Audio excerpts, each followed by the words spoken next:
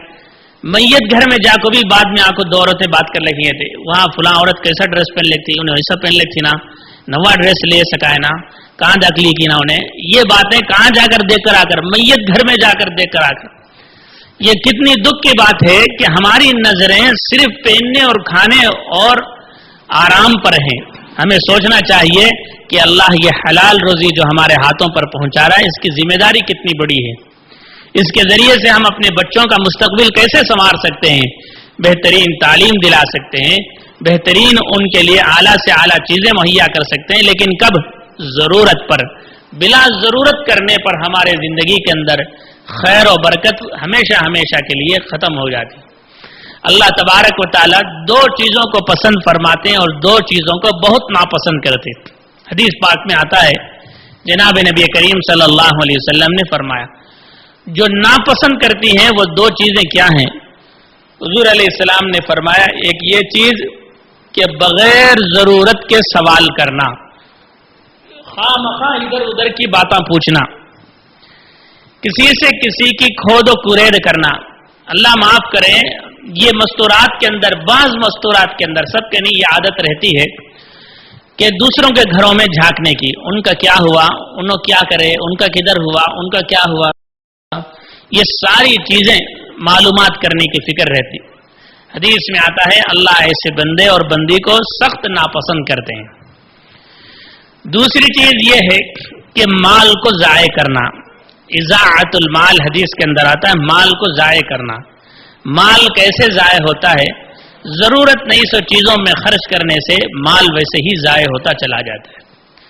تو میری ماں بہنوں, میں اصل 3 چیزیں آپ کی طرف بتا رہا تھا. وہ یہ ہے کہ اللہ نے گھر کا نظام کو صحیح کرنے کا اختیار عورت کے ہاتھ میں رکھا ہے. اگر عورت چاہے تو وہ شوہر کو بھی صحیح راستے پر لا سکتی ہے, اگر عورت چاہے تو وہ بال بچوں کو بھی صحیح راستے پر رکھ سکتی ہے, اگر عورت چاہے تو گھر کو بالکل خیر و برکت کی جگہ بھی بنا سکتی ہے.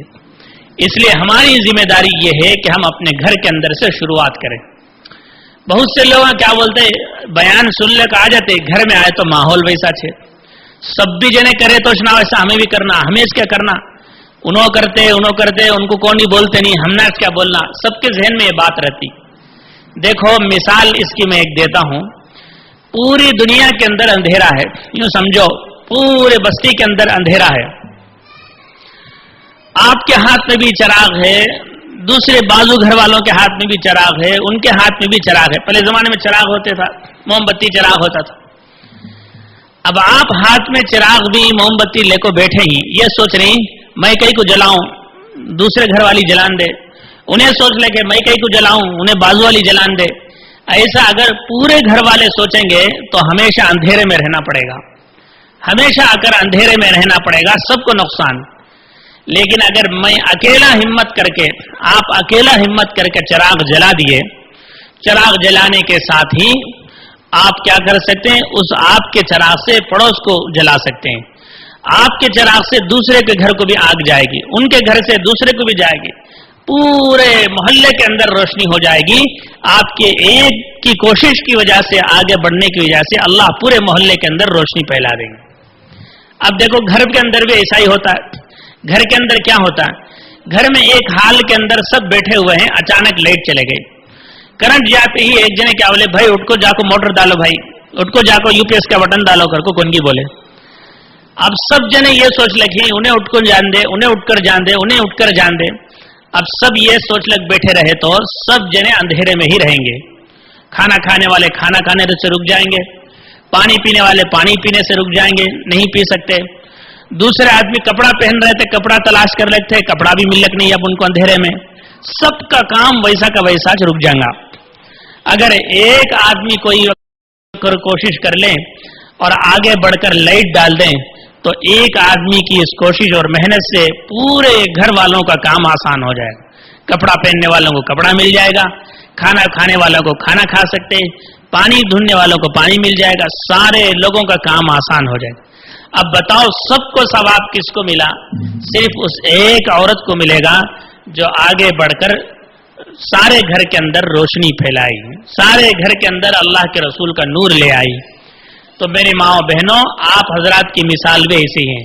ایک ایک گھر سے ایک ایک مستورات آئے ہوں گے، کسی گھر سے دو دو مستورات آ رہے ہیں۔ آپ سب کی ذمہ داری یہ ہے، یہ دل کے اندر ارادہ کریں میں گھر جا کر کے گھر میں آ کر چراغ روشن کروں گی، یعنی دین کا چراغ روشن کروں گی۔ شوہر کو نماز کے لیے بھیجنا، بچوں کو دین کی تعلیم دینا اور خود نماز پڑھنے کے لیے مصلی بچھانا۔ ہمارے اندر اگر یہ چیزیں آ گئی تو انشاءاللہ ایک ایک گھر سے چراغ پھیلتا جائے گا، پھیلتا جائے گا، ایک دوسرے کو دیکھ کر کے الحمدللہ پورے گاؤں میں، پورے بستی کے اندر الحمدللہ دینداری آ جائے گی۔ مجھے ذرا بتاؤ، آج سے 50 سال پہلے آمبور کا حال کیا تھا؟ جو حضرات دیکھیں وہ جانتے ہیں۔ اچھا جو 50 سال بھی نہیں تو سمجھو 100 سال پہلے کیا تھا، اس سے بھی پیچھے چلے جاؤ۔ آپ سوچ کر دیکھو اللہ کے رسول صلی اللہ علیہ وسلم جب دنیا میں آئے تب دنیا کا حال کیا تھا؟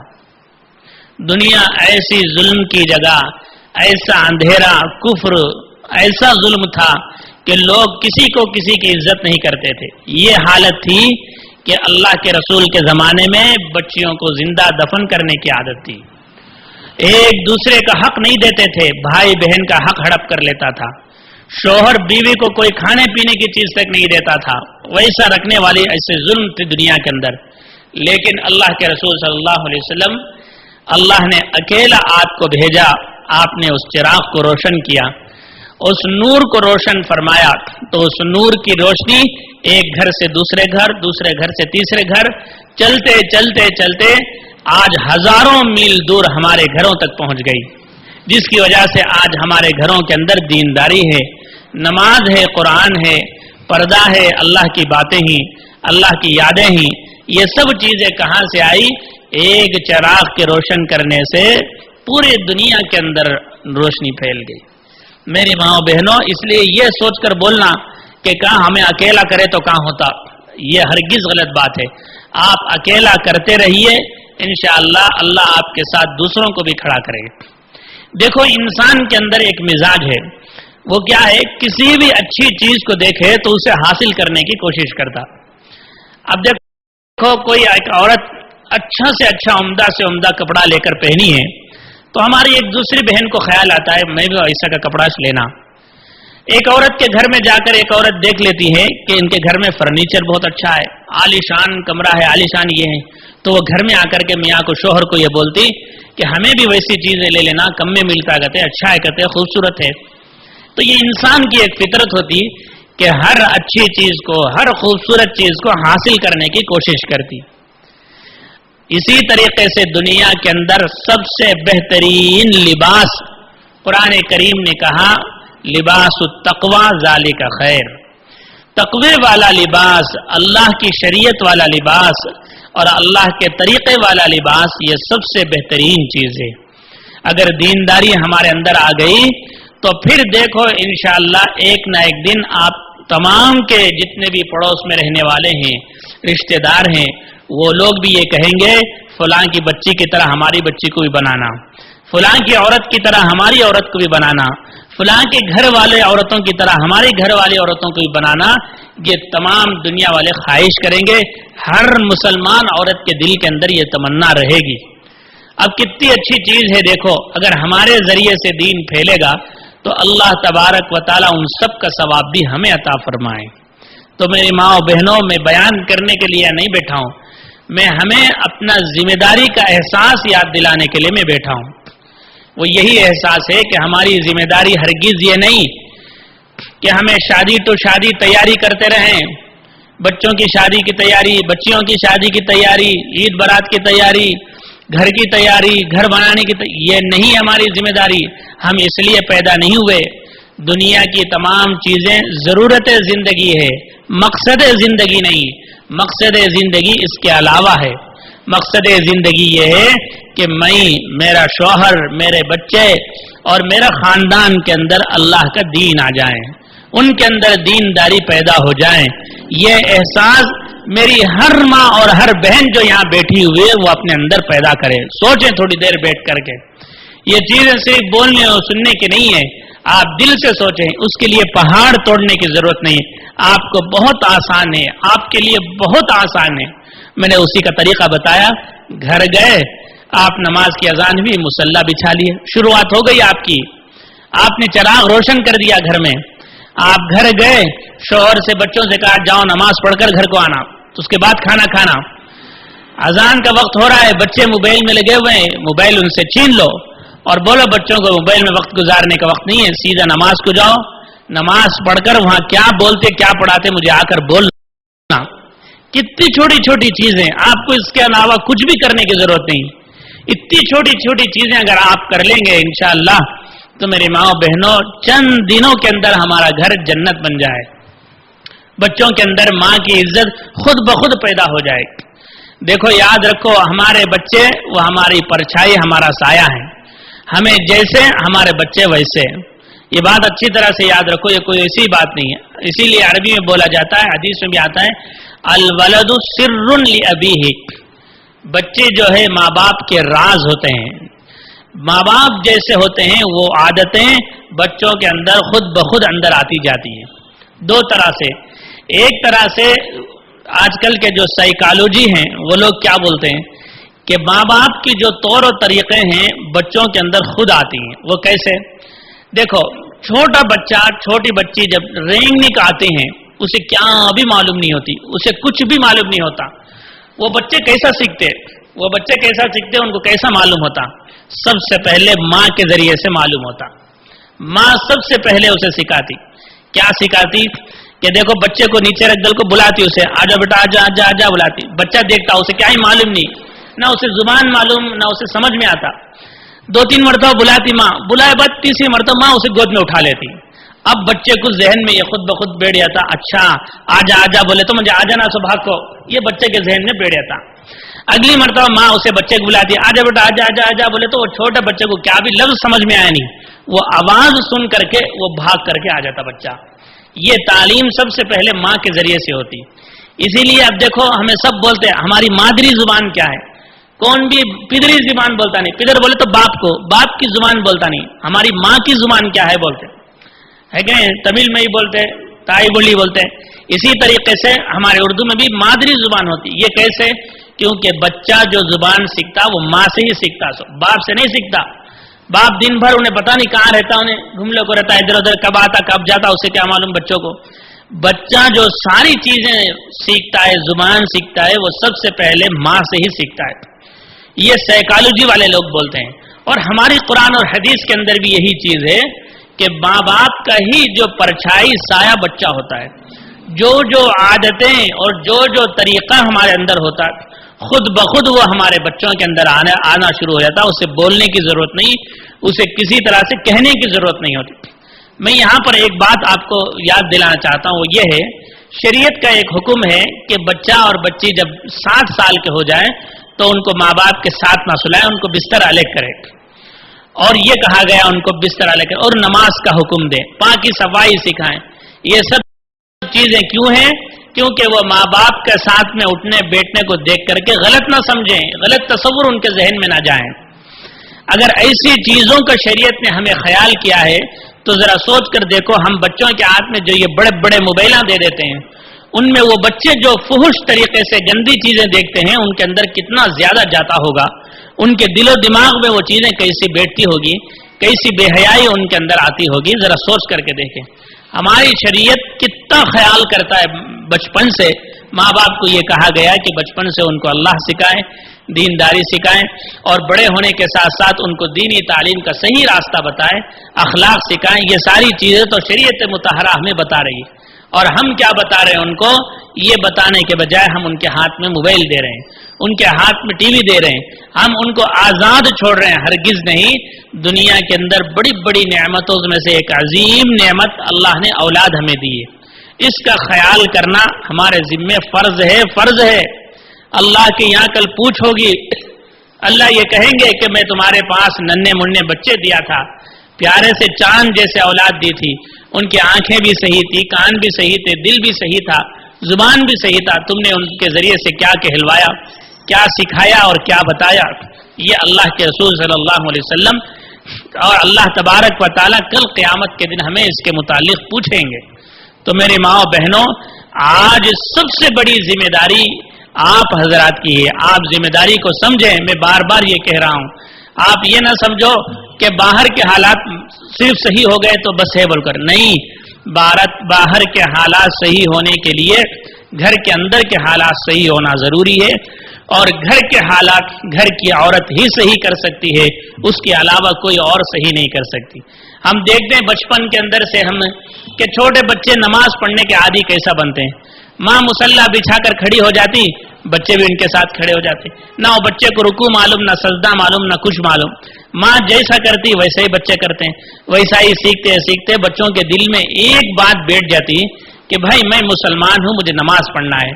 ان کو معلوم نہیں نماز فرض ہے، نماز میں اتنی رکعتیں ہوتی، اتنے وقت نماز پڑھنا، یہ سب معلوم نہیں ان کو۔ لیکن چھوٹے بچپن میں سے 3, 4, 5 سال کی عمر میں ان کے دل کے اندر ایک بات بیٹھ جاتی، امی جو روزانہ کام کرتی ہے وہ کام مجھے بھی کرنا ہے، یہ دل کے اندر بیٹھ جاتی ہے۔ اور بچے جیسے جیسے بڑے ہوتے ہیں، نماز کا شوق ان کے اندر خود بخود آنا شروع ہو جاتا ہے۔ جب ہمارے اندر لاپرواہی ہوگی، نماز ہم نہیں پڑھیں گے، گھر کے اندر ہمارے مصلی نہیں بچھے گا، تو ہمارے بچوں کو اندر دینداری کیسے آئے گی؟ کیا امام صاحب کے پاس کیا تو بھی وظیفہ ہے، کیا پڑھ کو پھونک دلے تو سب نمازی ہو جانے؟ کیا حضرت کے پاس کوئی دعا ہے، کیا پڑھ کو پھونک دلے تو سب نمازی ہو جانے؟ وہی سر حتیٰ تو یہ مدرسے کئی کو، یہ محنت کئی کو، یہ نماز کئی کو، سب کے اندر پھونک دلے پورے نماز کو آ جاتے، پورے نمازی بن جاتے۔ حالانکہ ایسا نہیں ہوتا۔ نمازی کی تعلیم، دین کی ہر چیز کی تعلیم وہ گھر سے بچے سیکھ کر آتے ہیں۔ اس لیے میرے ماں بہنوں، گزارش یہی ہے کہ سب سے پہلے اپنا اور اپنے گھر کی فکر کریں۔ دوسری چیز یہ ہے کہ ہمارے اوروں پر کیا حقوق ہے اس کا خیال کریں، دوسروں پر ہمارا کیا حق ہے وہ سوچیں۔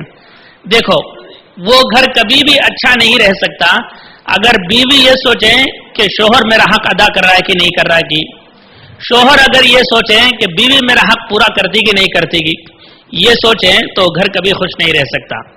میرے پاس بھی بعض وقت بہت سے نوجوان آتے ہیں، نوجوان شروع میں اکثر شادی ہوتے ہی 1-2 سال کے اندر شکایت کرتے ہیں، پرانے ہو گئے تو ذرا ایڈجسٹ ہوئے تھے، نئے میں شکایت زیادہ، آپ کو ضرور بولتے کہ حضرت گھر میں ایسا ہو رہا، ایسا ہو رہا۔ تو بیوی کی شکایت کوئی اگر سنانے آتا تو میں اس سے یہی پوچھتا ہوں، شوہر کے کیا حقوق ہے تم نہ معلوم کیا؟ مجھے بتاؤ شوہر کے کیا کیا حقوق ہیں؟ تو انہوں ایک چیز بولتے وہ بولتے حضرت کمانا لا کو دینا، کمانا لا کو دینا، حضرت ہمارا ایک ہی کام۔ میں بولا کمانا لا کر دینا وہ تو ان کے ابا بھی پہلے سے کر لگتے، وہ تو ان کے بھائی بھی کر لگ تھا، تو انہوں سے رکھ لیتے ہیں، تمہارے پاس کیوں بھیجے؟ تمہارے پاس اس کے اور بھی زیادہ حقوق ہیں۔ اس کو خوش رکھنے کے جو طریقے کر رہے تھے ماں باپ، وہ طریقے تمہیں بھی اختیار کرنا۔ پھر میں اسے سناتا شوہر کے کیا کیا حقوق ہیں، سن دل کو انہیں بولتے ہو کیا حضرت اتنی چیزیں ہیں کیا حضرت؟ ہو، اس میں بولتا ہو بھائی اتنی چیزیں تمہیں پہلے کرو، پھر اس کے بعد اگر انہوں نہیں کرے تو پھر تمہیں بولو۔ کیونکہ دیکھو میرے ماں بہنوں، میں عرض جو کر رہا ہوں، اگر ہمیں برابر ہو گئے تو ہمیں دیکھ کر ہمارا سامنے والا ہی برابر ہو جاتا۔ میاں بیوی کو آئینہ کی مثال دیتے، میاں بیوی آئینہ، ہماری شکل آئینے میں وہی نظر آئیں گی جو ہماری شکل ہے۔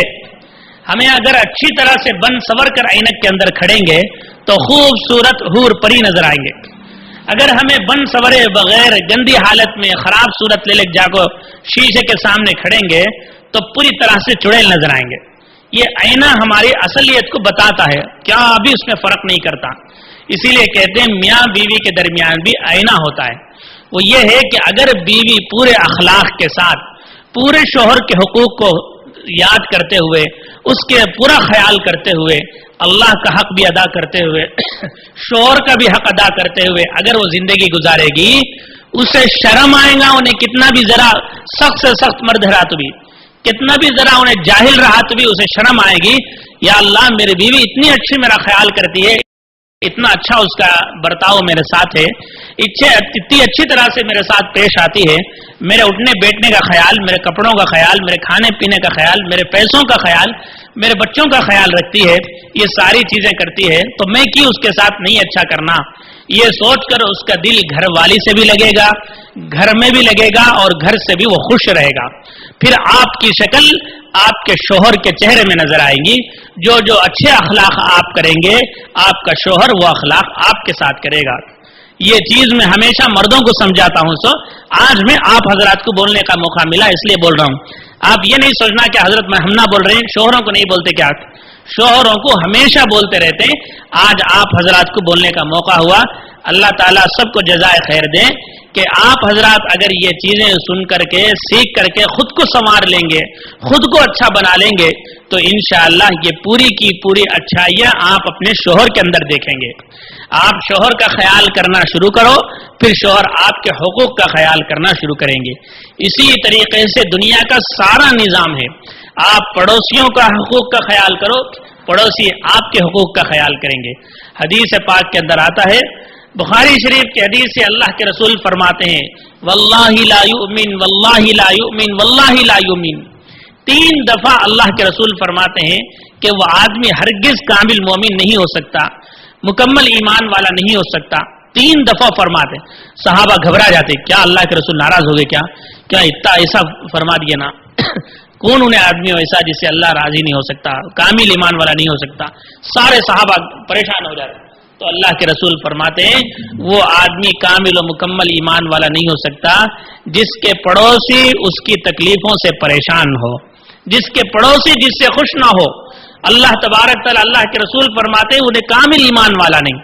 سوچ کر دیکھو ہمیں کیا سمجھتے ہیں، ہمارا نماز ہمارا قرآن ہمیں اچھے رہے تو بس. نہیں، ہماری ذمہ داری یہ ہے کہ ہم دوسروں کے حقوق کا بھی خیال رکھیں. بالکل یہ بھی اسی طریقے سے ہے. ہم اگر پڑوسیوں کا خیال رکھیں گے، ان کے حقوق کا خیال رکھیں گے، تو پھر دوسرے بھی ہمارے حقوق کا خیال رکھیں گے، ہمارے ساتھ وہی اچھی برتاؤ کریں گے. ان سب چیزوں سے بڑھ کر اللہ کا معاملہ بھی یہی ہے. اللہ کا معاملہ بھی یہی ہے. اللہ کا معاملہ بھی یہی ہے کہ اگر ہم اللہ کے چیزوں میں اللہ سے ڈریں گے، نماز پڑھنے میں، قرآن پڑھنے میں، تقوی اختیار کرنے میں، پردہ اختیار کرنے میں، شوہر کی ہر چیز کو امانت سمجھیں گے اور خود کو شوہر کی امانت سمجھیں گے، اور کسی غیر مرد سے بات کرنے کو اللہ کا خوف اختیار کریں گے، تو یہی چیز اللہ تبارک تعالی ہمارے شوہروں کے ساتھ بھی کریں گے. انہیں بھی پاک دامن رکھیں گے، ان کی بھی حفاظت فرمائیں گے، ان کے بچوں کی بھی حفاظت فرمائیں گے، نسلوں کی حفاظت اللہ فرمائیں گے. اس لیے میری ماں و بہنوں، آج مجھے کوئی بات اور تقریر کرنا مقصد نہیں تھا. آج مجھے ہماری ذمہ داری، آپ کو اپنی ذمہ داری کا احساس یاد دلانا مقصد تھا. اللہ تبارک تعالی ہمیں دنیا کے اندر جب تک زندگی گزارنے کا موقع دیں، ہمیں اس احساس کے ساتھ زندگی گزارنے کا موقع دیں کہ ہم اللہ کے بندے ہیں، رسول اللہ صلی اللہ علیہ وسلم کے شریعت پر عمل کرنے کے لیے آئے ہیں.